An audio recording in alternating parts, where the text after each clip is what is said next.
Estoy acá con Nicolás Preuss. Nicolás Preuss y Giorgio Jackson, diputado. Él es el director nacional del INJUV, del Instituto Nacional de la Juventud. Y estamos esperando que se integre a este panel Camila Vallejos, que viene un poco atrasada. Quiero que me permitan, antes de partir, hacer una línea de tiempo desde el año en que nace Nicolás. Nicolás nace en 1983, que fue el año en que empezaron las primeras protestas duras contra Pinochet. En esas protestas duras se incorpora muy fuerte la gente de secundaria, los actores secundarios, y de manera muy potente. El año 86 se atenta contra Pinochet, el año 87 viene una época de represión y camino hacia la democracia, y nace Giorgio Jackson, el 87. Y Camila, que no está acá, nace cuando algunos de nosotros alcanzamos a votar que no, el año 88. De ahí para adelante nos encasillan los medios de comunicación en democracia como la generación X, que en el fondo era una generación bien jalea, que tenía muy poco...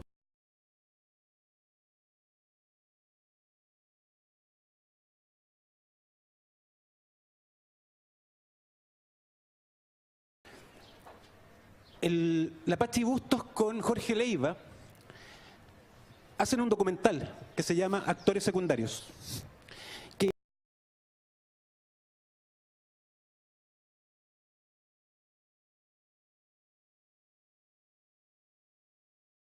Había un germen de algo dando vueltas ahí. Y el año 2006 viene la Revolución Pingüina, donde entre mayo y junio es el primer levantamiento en el gobierno de Michelle Bachelet, que dura alrededor de 2 semanas, decae y empieza, digamos, el otro mundo. Porque el año siguiente, Mark Zuckerberg levanta Facebook.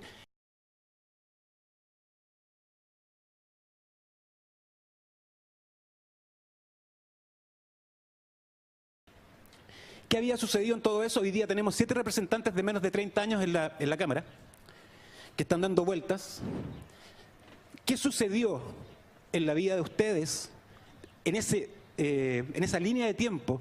¿En qué momento ustedes empezaron a sentir la confianza? Puede haber sido en kinder, octavo, la universidad. ¿En qué momento sienten la confianza de liderar o meterse en el servicio público de frentón? ¿Por qué se motivan a esto si supuestamente no... La juventud no tenía ninguna motivación? Les tiro la pelota. Buenas tardes.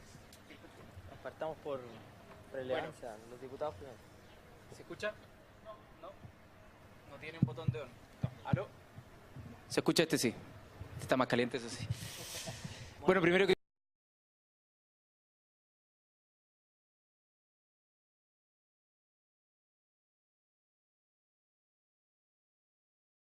Quise participar de este festival porque toco una temática que desde mi punto de vista ha estado un poco olvidada hasta de...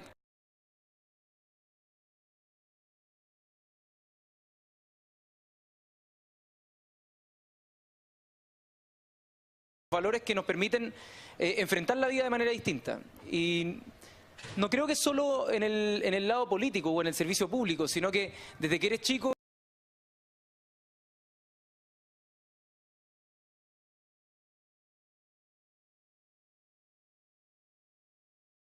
en tu comunidad, en tu población, en tu barrio, vas formando ciertos valores, ciertos principios, ciertas confianzas, ciertos compañerismos que te hacen ser una u otra persona. Y de ahí tú vas forjando, bueno, con tu familia, con tus amigos, etcétera, tu comportamiento. Y yo tuve una niñez muy afortunada a pesar de distintas complicaciones de ámbito familiar o de distintas complicaciones en términos de salud en la familia. Yo tuve la posibilidad de... No se nos vaya a caer el escenario. Sí. Tuve la posibilidad de, no sé, de ir a un colegio donde éramos pocos alumnos por sala. Tuve la posibilidad de hacer deporte desde bien chiquitito en un club deportivo. Tuve familia que podía apoyarme en los distintos procesos y preguntas que tenía.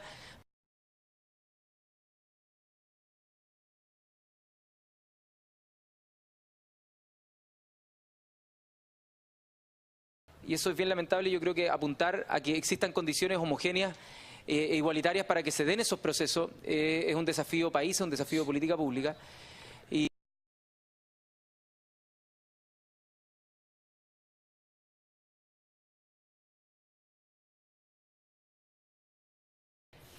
y conversamos con algunos chiquillos que eran de nuestra edad, otros que tenían más años. Había un Enrique, todavía me acuerdo, Enrique 50.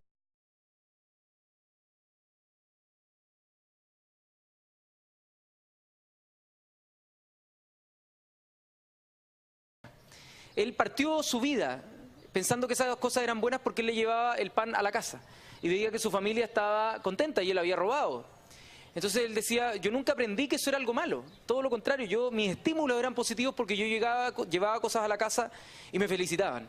Entonces, tratar de ponernos un poco en cómo los niños van recibiendo distintos estímulos y eso los van forjando de por vida, es súper importante entenderlo a ese nivel de crudo, o sea, de crudo, de que puede significar incluso que alguien crea que los delitos son algo positivo porque le permiten llevar el alimento a la casa. Y yo creo que lo que más forjó en mí,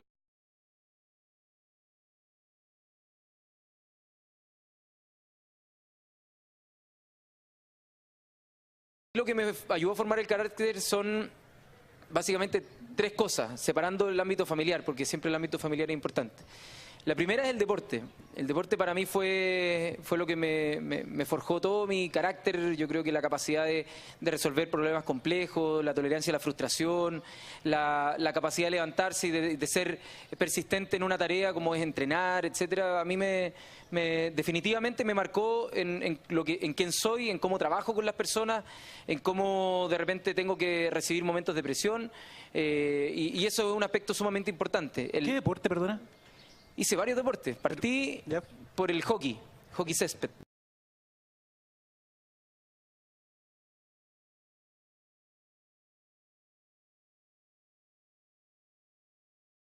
Encontré que era muy solitario, mis amigos más amigos del tenis se fueron a otros clubes y me fui al vóley porque estaban mis amigos. Porque era un deporte más colectivo y ya me había aburrido. Uno necesita mucho, para los deportes solitarios necesita mucha convicción en lo que está haciendo y parece que a mí me faltaba un poco eso. Por eso te decía, el deporte por un lado, sumamente importante. Por otro lado, está el ámbito de los scouts. Yo fui scout durante, no sé, 6 años, 5 años, y también se forjan valores y principios de compañerismo, valores y principios de compromiso, de arreglártelas por tu cuenta también y poder ser de alguna manera autónomo no sé, pues irte a un raid 48 horas con casi nada para poder sobrevivir y tratar de arreglártelas, convivir con la naturaleza, relacionarte con la naturaleza. Yo creo que son cosas que me forjaron carácter. Y posteriormente, el ámbito de los trabajos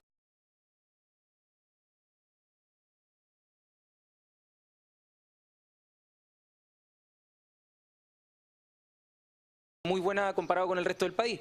Por lo tanto, los trabajos voluntarios me dieron de alguna manera una posibilidad de romper una burbuja en la que yo estuve mucho tiempo inmerso y no como para hacer una visita de, ¿cómo se llama?, de turismo social, sino que a mí me cambió la perspectiva de lo que quería estudiar, de lo que quería hacer después, de cómo quería vincularme con las distintas cosas, y para mí no fue como de ir y sentirme bien, sino todo lo contrario, ir y sentirme terrible porque tenemos un país que tiene 2 Chiles, o 3 Chiles, o 10 Chiles distintos.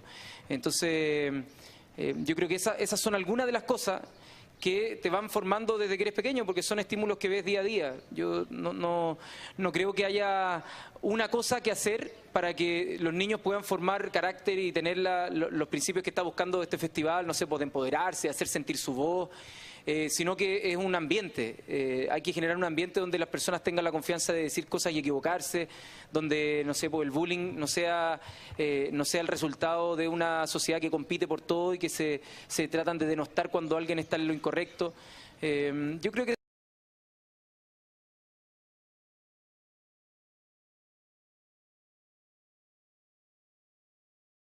acumularon muchos efectos que eran positivos para mi proceso y que me permitieron tener la seguridad, la confianza para poder ir aceptando cargos, no sé, pues de representación. Nunca fui un tipo tímido en el colegio, sino todo lo contrario, de hecho era bien problemático, me suspendieron varias veces, me querían echar del colegio porque era medio desordenado, pero no sé qué más decir. O sea, quizás después van a ir saliendo otras preguntas, pero si es que me dices ahora cuáles son las cosas que me formaron de pequeño, el scout, o sea, los scouts, el deporte y los trabajos voluntarios fueron cosas que definitivamente marcaron mi etapa infantil y y de la ciencia. Los trabajos voluntarios, perdón, antes de pasar a Nicolás, ¿fueron en la misma universidad? ¿Ahí? No, fueron antes del colegio. ¿Dónde? En octavo básico fui a los primeros, no, en séptimo. En octavo básico fui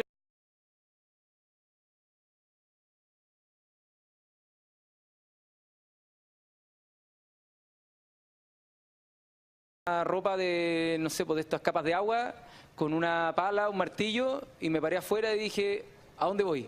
Y yo era un cabro de octavo básico y habían puros cabros universitarios.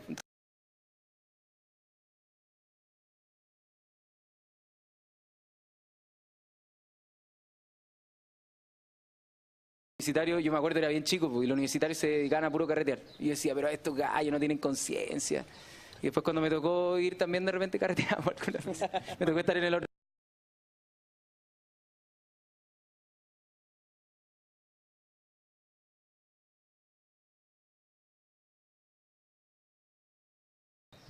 Sí, yo creo que es difícil identificar cuál es el momento exacto en el cual uno puede decir que hizo algo, o más bien por qué hizo algo en la vida.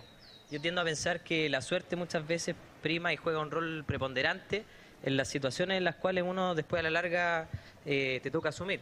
O sea, yo hoy día si estoy sentado acá obviamente es por un tema de mi historia personal, pero también de la suerte, y eso hay que decirlo.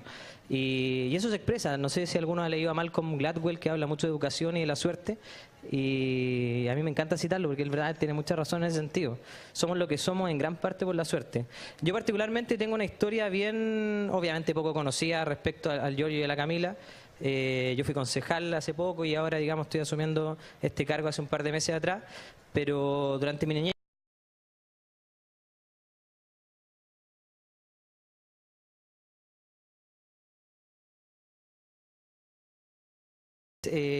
o más bien era en esa época activista de derechos humanos y fotógrafa, por lo tanto lo que me solía suceder a mí y a mi hermano es que teníamos 6 o 7 años y estábamos en Pisagua o en una caleta pesquera, ¿cierto?, tomando fotos y viviendo con las comunidades, por lo tanto para mí siempre ha sido natural esa relación con los distintos Chiles que hay. Eso es lo primero que yo puedo decir, es como la primera identificación que uno dice en algún momento cuando te viste que estabas en un lugar que era diferente al lugar que te tocaba vivir, una realidad diferente. Yo me acuerdo al tiro de Pisagua, me acuerdo al tiro del norte, de las caletas, eso siempre se me vino a la mente. Lo segundo es que después en el colegio mis viejos se separaron y yo estaba en un colegio bien, digamos, en una comuna bien, etcétera. Y cuando hay problemas económicos y tú estás en una situación de acomodamiento y te toca vivir la otra moneda, que en el fondo es que el colegio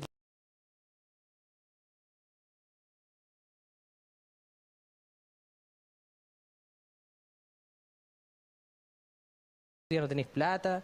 Ese tipo de situaciones me tocó vivirla de primera fuente y fue el segundo gran punto en el cual yo dije, chuta, aquí algo no anda bien. O sea, no es posible que vivamos en un Chile en el cual un niño tiene que cambiarse de colegio y pierde su red social, pierde la oportunidad y pierde ese tipo de cosas. Eso me tocó vivirlo, digamos, y lo vi con otros compañeros que también tuvieron situaciones parecidas. La verdad es que yo quería ser, pese a todo lo que le estoy diciendo, ahora sí que sueno como político, porque quería ser ingeniero comercial. A pesar de todo lo que me había tocado vivir, de la experiencia, siempre quise ser ingeniero comercial. Y el primer año la verdad es que no me dio el puntaje, entré a estudiar administración pública con la idea de cambiarme el segundo año. El primer año me fue súper bien, carreteé poco, me dediqué a hacer deporte, excelente. Y el segundo año, cuando tenía que hacer el cambio,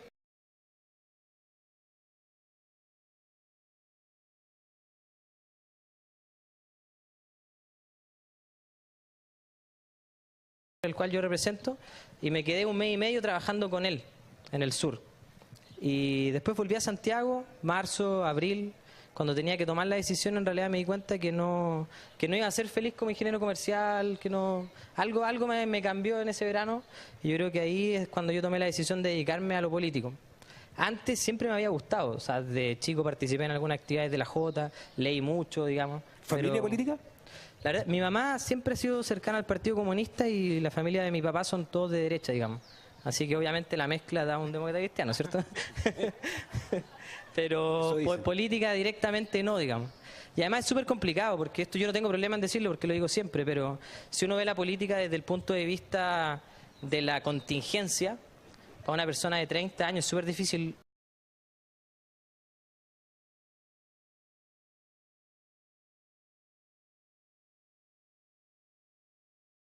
¿cachai? Pero principalmente yo tomé la decisión, después de que decidí no entrar a la Jota por un tema de doctrina, me enamoré de los puntos de vista que tenía Maritain, Munier y la doctrina social de la Iglesia desde el punto de vista filosófico, no desde la práctica. Yo de hecho no soy ni católico, nada, sino que lo veo como una filosofía. Esa fue mi decisión, digamos. ¿No eres católico? No, yo no soy católico. No podría hacerlo, sería muy cara de raja, sí. Realmente no.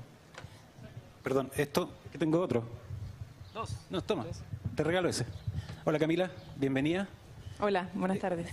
Estamos en una conversación bastante abierta sobre el cómo tú, persona, empiezas a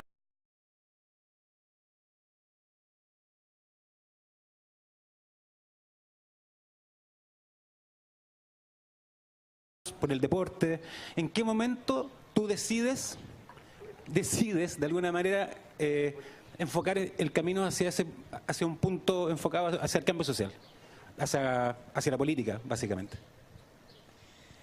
Yo creo que es difícil determinar, como siempre me han preguntado, en qué momento, cuál fue el hecho en particular, una conversación con la abuela, con la mamá, con el papá o con un amigo, o una situación que uno vive en particular en la vida. Yo creo que a mí no me pasó eso. Yo siento que fue como un conjunto de elementos que se fueron dando desde mi adolescencia, creo yo, y particularmente en el mundo universitario. No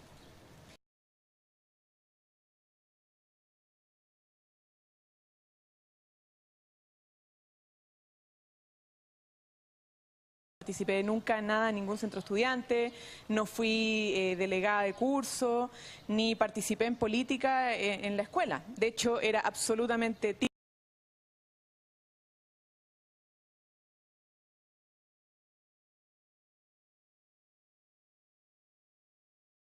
yo. Y a propósito también de la formación que creo yo me dieron mis padres, que los dos son comunistas, aunque nunca ninguno me invitó a una reunión o me dijo que militara en el Partido de la Juventud, siempre me formaron en valores de izquierda. Yo creo que en la enseñanza media fue cuando dije que en algún momento tenía que contribuir a hacer algo por el país. Así muy simple, muy general, y sabía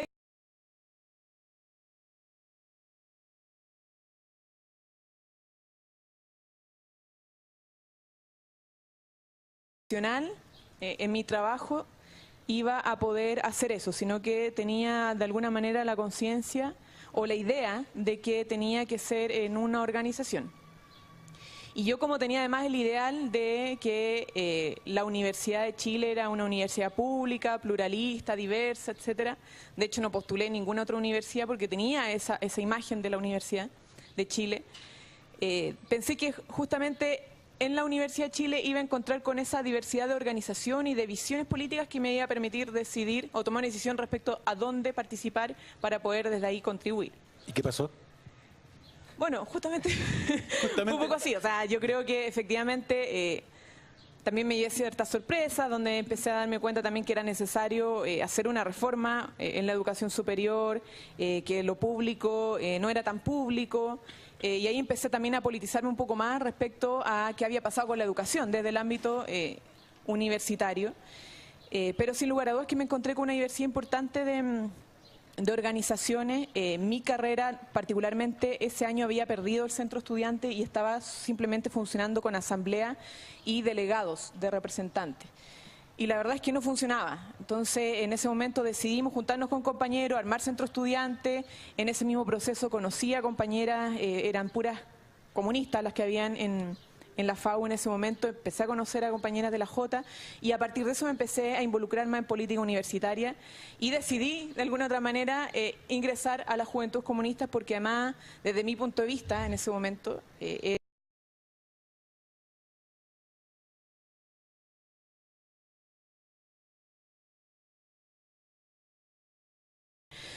pero también trabajé mucho en política con otra gente que no era de la Jota, que no era del partido, que eran de otras organizaciones colectivas o independientes de la facultad para poder mejorar nuestra facultad, que está viviendo en una crisis, y participar en ese proceso de reestructuración que se hizo en la facultad y que fue bastante largo y con lo cual trabajamos con varios estudiantes, no solamente de la carrera de geografía, sino que también de diseño y arquitectura. Yo creo que ahí partió ya más de lleno el trabajo, la política, la participación. Y de repente, la verdad es que me encontré en la fecha. Pero tú, sí, pero tú te encontraste, tú reventaste, explotaste en la universidad. ¿Antes tenías alguna participación en el colegio, en algo, en algunos núcleos, alguna? ¿En qué momento te sí, empoderaste a ti mismo? Lo que pasa es que yo estudié en varias escuelas, o sea, en varios colegios de mi comuna, en 5, pero en donde más estuve fue en el Colegio Rey Mapu. Y ahí habían varias organizaciones de izquierda igual. Y una de ellas eran colectivos anarquistas.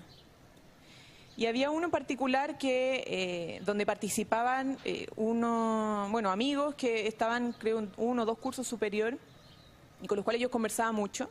Yo no era anarquista, nunca lo fui tampoco, pero ellos me invitaron a participar de una biblioteca popular que había en una población de mi comuna, Los Copihue. Y yo me interesé porque de alguna manera ya estaba como con esa idea de hacer algo más. ¿Ya? Y empecé a trabajar en esa biblioteca, a hacer actividades para recolectar libros, a hacer actividades para los niños de esa población. Pero en algún momento también eso me sirvió como experiencia para decir que no bastaba tampoco simplemente hacer transformaciones de un plano tan local. Yo como que apostaba a algo mucho más grande. ¿Ya? Y sentía que me veía como un poco limitada simplemente levantando una biblioteca.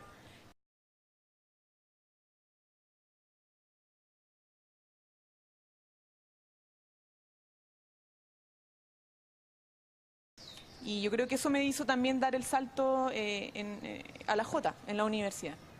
Oye, el Consejo Nacional de la Infancia está trabajando un poco también en cómo cómo empoderar a los más chicos, porque finalmente lo que sucedió el 2011 tiene que ver con la FECH, con la FEUC, tiene que ver con cómo la cosa se reventó, se fue para arriba, pero desde el núcleo, claro, más institucional, que es la universidad, que es el momento donde hay votaciones, donde estáis sometidos a juntarte con otras personas. ¿Cómo, desde la experiencia de usted,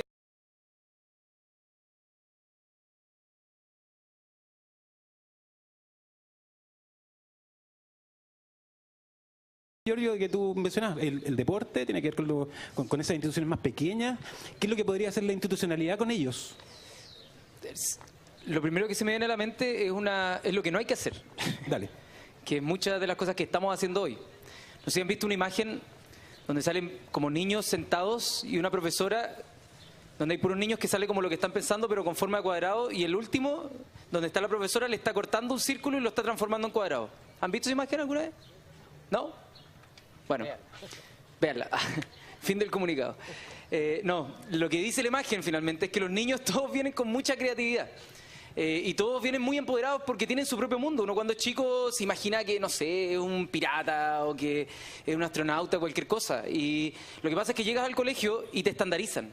Te matan la creatividad, te disminuyen todo a los conocimientos que desde la sociedad han dicho, estos son los conocimientos que tú necesitas saber. Matemática, lenguaje, ciencia. Y si no le pegas a eso, eres un fracasado, eres alguien que no sirve. Y eso es muy nocivo porque finalmente las personas que tienen alguna idea creativa, que tienen algún interés por cambiar las cosas desde algún punto de vista, se ven limitados por el sistema. Entonces, si es que hay algo que no deberíamos hacer es estandarizar la educación desde tan chicos y hacer que los niños compitan básicamente por tener mejores notas o por tener... o sea, yo creo que uno de los derechos que más hay que reivindicar en los niños es el derecho al juego. El derecho a poder divertirse, el derecho a poder aprender de una manera distinta y que no tratemos de encasillarlos a todos y buscar un CIMSE que es una estupidez, de verdad lo digo, o sea, yo hice mi memoria en este tema. Es realmente una estupidez el tratar de que los niños en segundo básico estén tratando de rendir una prueba estandarizada y a los profesores castigarlos porque no tuvieron el puntaje que estábamos esperando. Es una soberana estupidez. Entonces, si es que me dices qué es lo que no hay que hacer, es eso. No sé mucho qué hay que hacer, pero me imagino que tengan bandas, que tengan buen equipamiento para meterse al computador.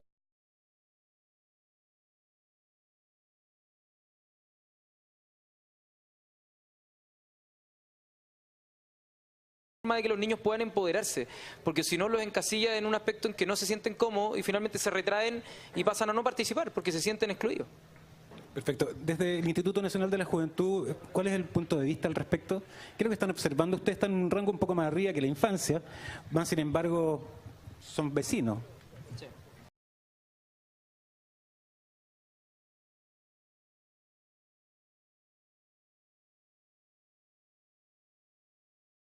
joven, digamos, entiende el concepto de ciudadanía, de sociedad, de Estado y todo lo que está asociado hacia lo público de una manera diferente, ¿ya?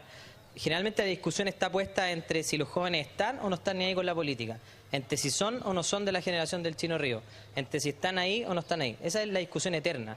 Y la verdad es que nosotros lo que vemos hoy día es que los chiquillos en realidad forman parte de causas que muchas veces son transversales y muchas veces responden a ítems particulares de actividades básicas de la sociedad.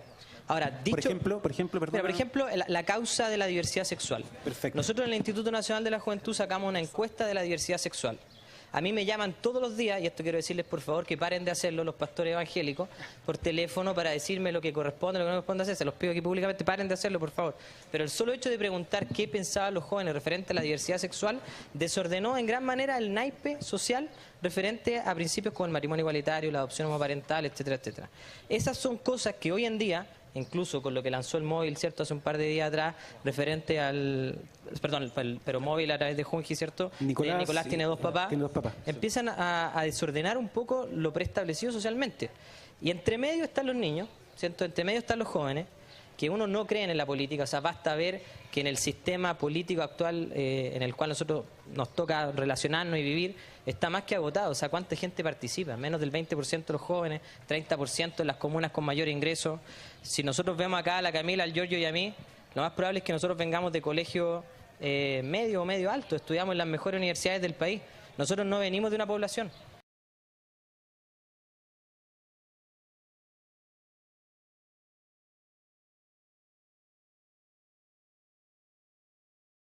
Se volvió del ranking de la USACH. Francisco Javier Gil dice: en Puente Alto de cada 100 nacen 20 talentosos, en Las Condes de cada 100 nacen 20.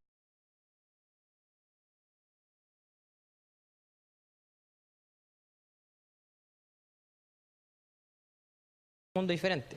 Ahora, referente tal vez a la pregunta de qué es lo que hay que hacer para poder un poco incentivar a los chiquillos, darle a entender a quienes tienen que tomar las decisiones que el mundo obviamente ya va a cambiar y que los escenarios en los cuales se tienen que desenvolver son diferentes. Si nosotros esperamos que los jóvenes participen más políticamente en este escenario, estamos fritos. O sea, si no hacemos transformaciones reales a cómo se entiende la política, a que los jóvenes hoy día son de causa, a que a lo mejor quieren votar por internet, ¿por qué no? Si no nos empezamos a repensar esas cosas, obviamente el sistema está agotado. Sí, algo de eso hay. Yo soy un ratón de redes sociales y me doy cuenta de que los movimientos empiezan a nacer ahí, no la institucionalidad. Empiezan esos caminos. Hay un dato bien interesante, que hay 3 millones de jóvenes entre 18 y 24 años que, inscritos en el padrón electoral. Ese dato es real, ¿no? Lo dijiste tú en una entrevista en la CNN. Son 3 millones. Esos 3 millones podrían decidir la salida de un... O sea, el segmento, perdona que te interrumpa, el segmento electoral con mayor influencia hoy en día, el segmento 24 a 28 años de edad, 18 a 24, que representan el 24.6% del padrón electoral. Casi el 25%. O sea, esos chiquillos se ponen de acuerdo en un carrete el sábado y dicen, ya sabéis que vamos todos a votar, vamos todos a votar. Y eligen al próximo presidente de Chile ellos solos, sin necesidad de...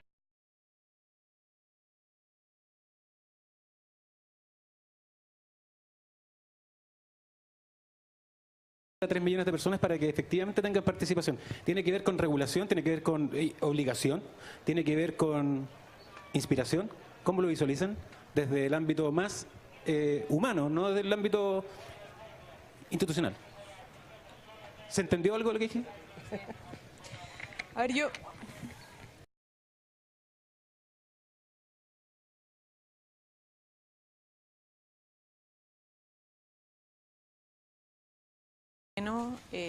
como un estímulo concreto para o de alguien de la escuela o de la familia que estuviera pensando, esta niña tiene que ser en el futuro dirigente o líder, como que nadie, y yo creo que a ninguno de nosotros nos pasó eso. Yo también participé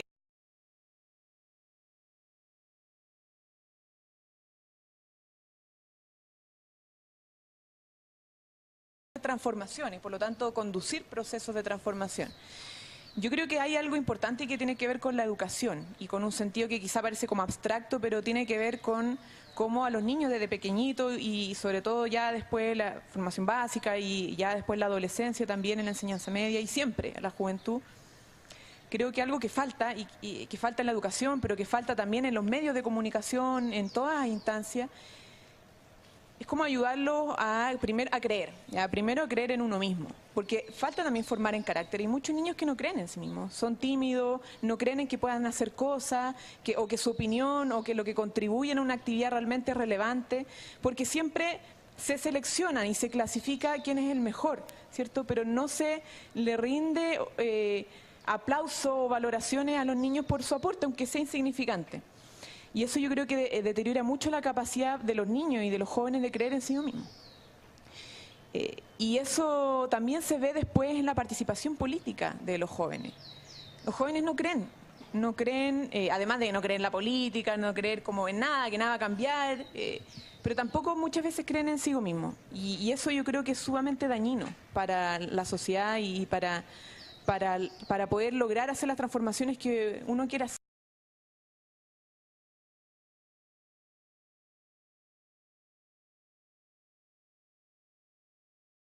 Organización, pero también tiene ideales, ¿cierto? También de repente sueña con que las cosas pueden ser distintas.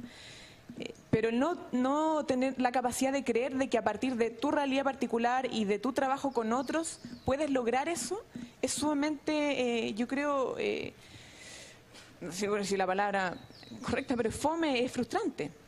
Entonces yo creo que por ahí hay un tema que hay que saber explotar en la juventud, y que por lo tanto no basta, porque yo soy de la idea, por ejemplo, que el voto tiene que ser obligatorio y tiene que haber una visión desde la institucionalidad, de decir, oye, aquí todos tenemos derechos y deberes y también tenemos que participar de las elecciones y eso es una obligación, pero no basta con eso. Yo creo que también hay que generar un proceso de empoderamiento desde la educación, desde los medios, para que todos volvamos a creer primero en nosotros mismos y en segundo creer en lo colectivo, creer en las personas, creer en que las cosas pueden cambiar, porque si uno no cree en eso, la verdad es que estamos perdidos, nadie va a ser líder, nadie va a ser dirigente, nadie va a querer, más allá de eso, participar en procesos de transformación.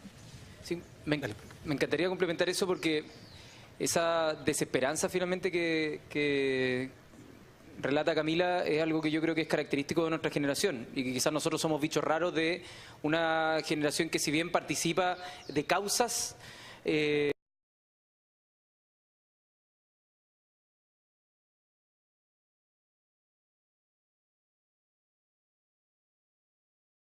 pero son pocos los que confían que eso pueda materializarse en algo real. Nosotros estamos tratando de dar la pelea para demostrar que sí se puede, o estamos luchando para que así sea.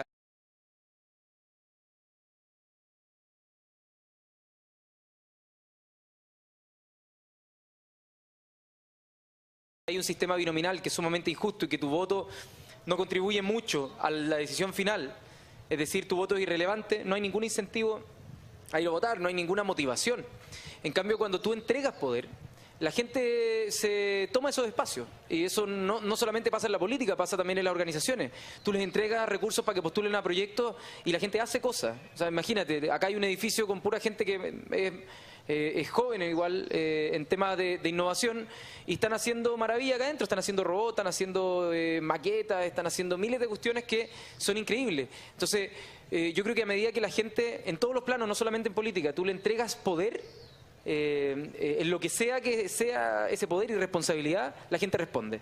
Pero hoy día, si es que tú le preguntas a cualquier joven, probablemente te va a decir, bueno, pero lo que diga yo, ¿qué va?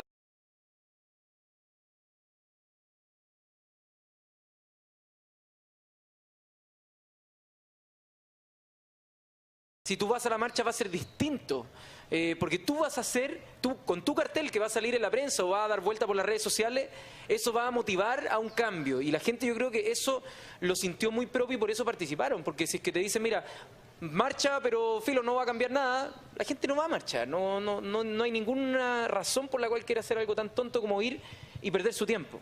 Pero yo creo que por eso tenemos que dar las condiciones para que esas acciones colectivas no sean pérdida de tiempo, sino que sean construcción. Sí, Nicolás, por favor, dale. Sí, yo quiero decir dos cosas. Lo primero tiene que ver con el aspecto, digamos,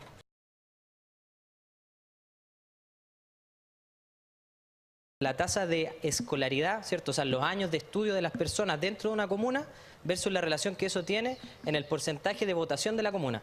E incluso nos fuimos para atrás, hasta antes del voto, digamos, de la inscripción automática, lo estamos midiendo en inscripción en el padrón. Y lo que tú te das cuenta es que independientemente de lo específico, de una situación específica, de un ambiente que tenga que ver con la reforma educacional, en Chile quienes más han votado, quienes más han participado, son a su vez quienes más años de estudios han tenido. Entonces, si nosotros logramos cambiar eso, si nosotros logramos que los jóvenes, independientemente de donde nazcan, tengan una igualdad de condiciones y se puedan desarrollar hasta el punto de vista que ellos quieran, con un sistema que les permita el acceso a la educación y la mantención, no enfocado en la meritocracia, sino en la garantía del derecho, ¿cierto?, como derecho social, como se ha planteado directamente, lo que vamos a hacer es que las mejoras que eso susciten en el ámbito general de todos los otros aspectos de la ciudadanía van a ser sustanciales. ¿Y qué demuestra eso? Que si hoy día uno mira los procesos eleccionarios, las comunas donde la gente más vota y las comunas donde más educados están, donde más años de escolaridad tienen. Perfecto. Se nos está acabando el tiempo, nos quedan 3 minutos. Les doy 1 minuto a cada uno para que cierren con lo que quieran, acá en FIS. Por favor, Camila. ¿Quieres decir algo final sobre el empoderamiento? A ver, vamos a tratar de tirarnos a la piscina. Eso es lo que necesitamos. Ojalá hubiera una piscina acá. A ver, a mí no me interesa mucho que todo el mundo se dedique a la política o a lo público. Yo creo que todos tenemos una vocación distinta. A algunos les gusta crear y ser científicos, a otros les gustará hacer otras cosas. La verdad es que esa es la riqueza de la diversidad que nos compone. A algunos les gusta innovar y tener una empresa, tener un negocio, cualquier cosa.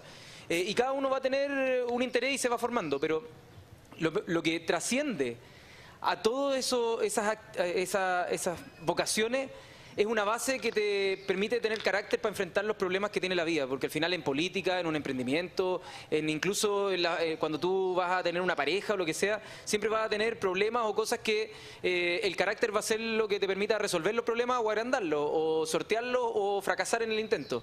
Entonces, para eso yo creo que tiene que estar enfocado un modelo de preparación en la infancia, para que te forme el carácter, para que no te traume para que no te acompleje más de lo que los seres humanos somos por naturaleza, para que te permita aceptarte a ti mismo, aceptar al resto como es y ser capaces de vivir la vida sin tener que jodernos tanto los unos a los otros. Entonces yo creo que hoy día estamos muy traumados con eso, con tratar de que todas las personas sean iguales. Yo creo que esto ha ido cambiando, pero esa ha sido como la tendencia, tratar de estandarizar, de que todo esté controlado, y yo al menos creo que tiene que ser al revés, preparar a las personas, ojalá lo más íntegramente en términos morales, en términos éticos, en términos valóricos, para que la opción que desempeñen en su vida la desempeñen con actitud, con carácter pensando también en el bien común, que no solo se trata en la política, sino en todas las áreas de la vida. Nico. O sea, yo particularmente estoy dando una lucha que yo creo que es justa, que tiene que ver con el concepto de inclusión social. En los 80, en los 90, hasta el principio del 2000, la inclusión social para la mayoría no era más que terminar con la pobreza, ¿cierto?, o ese tipo de lucha. Hoy día la inclusión social es más que eso, es diversidad sexual, es educación, es tener un mínimo común, un piso, ¿cierto?, para que la gente se desarrolle. Nosotros desde el Instituto Nacional de la Juventud estamos tratando de dar esa lucha con los pocos recursos que tenemos, con la precaria institucionalidad que tenemos, y lo hacemos con el total convencimiento de que tenemos que aportar a una sociedad de derechos, de deberes, pero también garantista en el sentido de que cada uno se pueda desarrollar hasta el punto que quiera desarrollarse. Eso por lo menos es a mí lo que me mueve. Yo finalmente hago un llamado también a potenciar las organizaciones de la sociedad civil. Lo que a mí me ha tocado vivir en el último tiempo, digamos, es que cada vez más el Estado tiene un rol preponderante, obviamente, pero los ciudadanos, en vez de organizarse tratando de afectar al Estado, que es la política, ¿cierto?, lo hacen desde el otro punto de vista, que son las organizaciones de la sociedad civil. Lo vivimos, ¿cierto?, los que estuvimos en Populusaurio, y cuando nosotros seamos capaces de entender que esa sinergia de las organizaciones de la sociedad civil, ¿cierto?, y ese traspaso que pueden hacer de personas hacia implementar políticas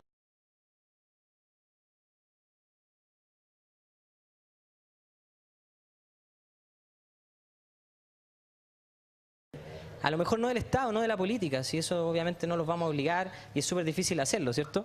Pero sí creen organizaciones de la sociedad civil y traten, ¿cierto?, de que si hay un pleno convencimiento de que algo está mal o quieren aportar algo, lo hagan a lo menos desde ese espacio. Perfecto. Los teóricos de la red de eso le llaman participación, conversación, colaboración y acción colectiva. Eso sería. Quiero decir algo igual. Perdón, me dijiste. No, ¿cómo lo vayas a estar? Perdón, dale. Quizás es un poco cliché, pero yo creo que en verdad todo es política. No me gusta hablar de la política como algo de propiedad de los partidos, del Estado, de las instituciones. Yo creo que lo que hacen los jóvenes en general es política, aunque no lo sepan. Cuando alguien crea una silla, diseña una silla, ¿esto lo hicieron ustedes o no? ¿O es de una...? Bueno, cuando alguien hace...